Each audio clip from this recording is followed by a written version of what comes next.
বিরতির পর স্বাগত। নির্বাচনের প্রাক মুহূর্তে রাজ্য জুড়ে চলছে পুলিশের রোড মার্চ এবং নাকা চেকিং। জোরালোভাবে ইতিমধ্যেই পুলিশ মাঠে ময়দানে নেমে বিভিন্ন জায়গায় তল্লাশি চালাচ্ছে।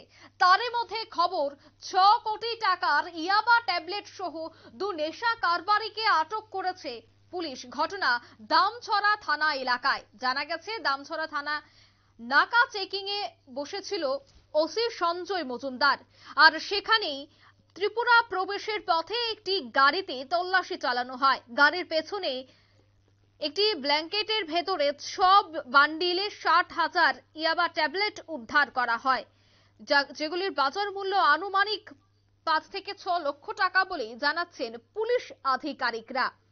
ইতিমধ্যেই পুলিশ আধিকারিক সহ অন্যান্যরা জিজ্ঞাসাবাদ চালাচ্ছেন। আটক করা হয়েছে 2 নেশা কারবারিকে। সে বিষয়কে কেন্দ্র করে সংশ্লিষ্টরা কি বলছেন শোনাবো। এখানে ইলেকশন হবে এপ্রিল মাসের 26 তারিখে। তা আমাদের যে অলরেডি দামছড়াতে নাকা চেকিং ছিল, তো সেই নাকা চেকিং আজকে সকালে ওসি দামছড়া গোপন খবর উপর ভিত্তি করে একটা গাড়িকে ডিটেইন করে। এই গাড়িটার নাম্বার ছিল TR01BG0314, বোলেরো গাড়ি। এই গাড়িটাতে চেকিং করে আপনাদের সামনে এখানে এক্সিকিউটিভ ম্যাজিস্ট্রেট আছেন, একজন সরকারি কর্মচারী আছেন, লোকাল পাবলিক যারা আছেন ওনারা আছেন। ওনাদের সামনে চেকিং করে 60,000 ইয়াবা ট্যাবলেট পাওয়া গেছে। এটা একটা নিষিদ্ধ এবং এটা মারাত্মক মাদকদ্রব্য। 60,000 ইয়াবা ট্যাবলেট লোকাল মার্কেটে এগুলি বিক্রি হয় না, যে কালো বাজারে বিক্রি হয়। কোয়ালিটির উপর বিক্রি করে, এটা খুব ভালো কোয়ালিটি যেটা দেখলাম এখন বের করে। 6 কোটি টাকার মাল এখানে সিজ করা হয়েছে। দামছড়া পিএসএ একটা কেস রেজিস্ট্রেশন হয়েছে। এই গাড়িতে 2 জন ছিল, একজন ড্রাইভার আর একজন এই মালের মালিক। তো 2 জনকে আমরা অ্যারেস্ট করেছি। একজনের নাম কৃষ্ণচন্দ্র সিং, 34, বাড়ি রানীর বাজার।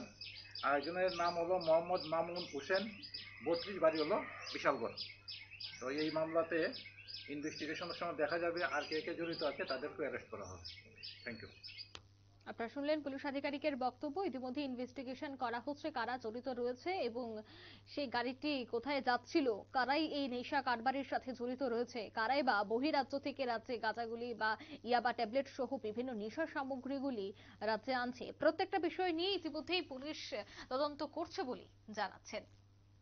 এই মুহূর্তের সংবাদ এই পর্যন্তই। আমাদের পরবর্তী নিউজ এবং আপডেট দেখার জন্য অবশ্যই চোখ রাখবেন শুধুমাত্র নিউজ ভ্যানগার্ডের পর্দায়। খবরের ভাষায় মানুষের প্রতিবাদ, মানুষের ভাষায় নিউজ ভ্যানগার্ড। ধন্যবাদ।